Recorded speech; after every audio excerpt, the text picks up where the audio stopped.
এক নদীর ধারে থাকত এক ভয়ঙ্কর কুমির। কুমিরটি খুব শক্তিশালী ছিল, কিন্তু তার সবচেয়ে বড় দোষ ছিল লোভ। একদিন নদীর ধারে এলো একটি ছোট হরিণ।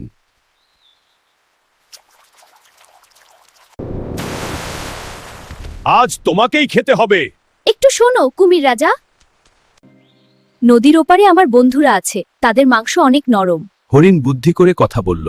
লোভে পড়ে কুমির হরিণকে পিঠে তুলে নিল।